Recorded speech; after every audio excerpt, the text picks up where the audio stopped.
All right, guys. So I did the unthinkable. I put in the work, and like a real professional loudmouth YouTuber, I watched the debate, and it was about what I expected. So I'll give you a couple of my initial thoughts about what happened. Trump said and did all the things that I expected him to do. He brought up the thing about Democrats wanting people to be able to kill babies after they're born and in the ninth month and all of that stupid shit that he always does. Kamala Harris obviously was like, no, obviously that's not happening. Trump, he doubled and tripled down on getting rid of Roe v. Wade like it was a good thing. Like everybody wanted it. Everybody wanted it. Except, bro, like Roe v. Wade was like a 70-30 issue. Like most people want it. The only people that wanted to get Roe v. Wade overturned were the ultra conservatives who you stacked the Supreme Court with. And then he tried to play innocent, like, well, the states did this and that's up to them, but everybody wanted it to go back to the states. You pretend like you didn't understand what the logical conclusion of getting Roe v. Wade back to the states would lead to. Of course, it's going to lead to these ultra far right states doing super draconian shit around abortion.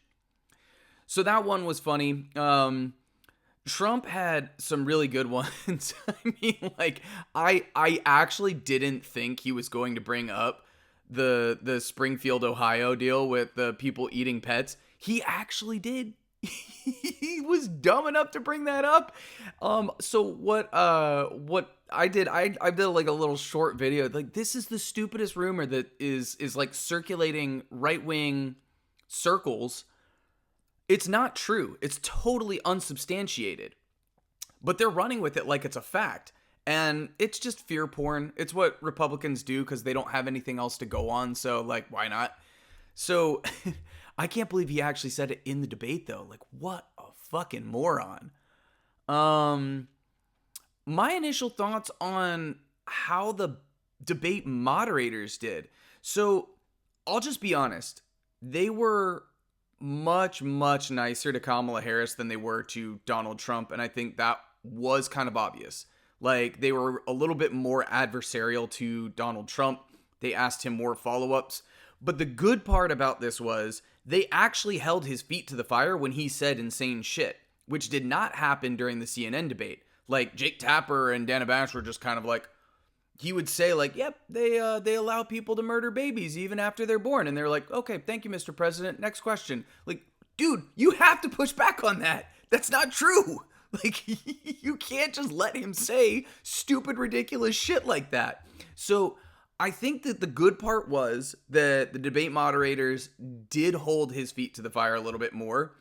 And they asked Kamala a couple of, questions where she like flip-flopped on her position on fracking and her position on Medicare for all.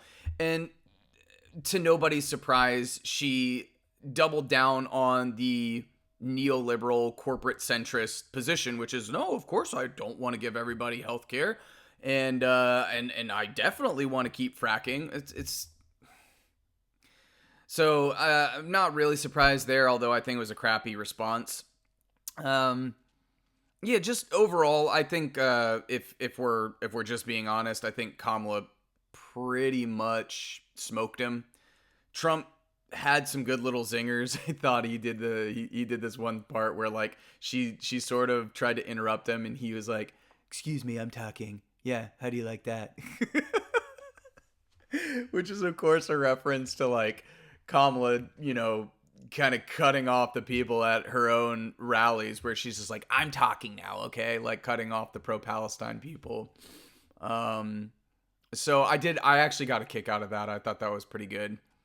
But overall, I mean, she did a good job. She brought up policy. She brought up the wanting to do down payment assistance for people who are trying to buy a house, which I think is a good idea. The details of it, who knows? But I think it's a good idea because there is a massive problem with housing in this country, and we're like 5 million homes short. So she brought that up. She brought up the, the new child tax credit where she wants to do $6,000. I think that's awesome. Trump said that he was going to do tariffs, and they kind of pushed him on that. And it's really clear that he does not understand how tariffs work. Trump really didn't get pressed on policy too much. Everything that he said in terms of, his responses were like, if I were president, the war would never happen, Ukraine would never happen, and in fact, when I get in, even before I'm the president, I'm going to fix the problem in Ukraine. The war in Gaza would never happen, and it's a horrible thing what's happened, and I'm going to fix it in one day, and like... So, like, Trump is just being Trump, just saying stupid shit like always, like, pretending like I'm the only one that can ever do anything. Like I said, I could put out a lot more on the debate, maybe put together a couple of clips that I thought were good. But my initial reactions were, I think Kamala did a lot better than Trump did. I think she did leagues better than Joe Biden did. And I think she did a good job of actually correcting the record and then at the same time putting a little bit of policy in there to give people a little more of a taste of what that would actually look like, a Harris administration would actually look like, what they're trying to push for. Because I know that was one of the concerns about Kamala Harris, is that, like, most people don't really know what she's about. Everybody knows what Trump is about. Trump is a broken record. He wants to deport a ton of, immigrants, and he wants to, whatever. Like, he's just going to run his mouth. So like I said, that's initial thoughts on the debate. Let me know if you guys watched it, and yeah, I'll see you in the next one.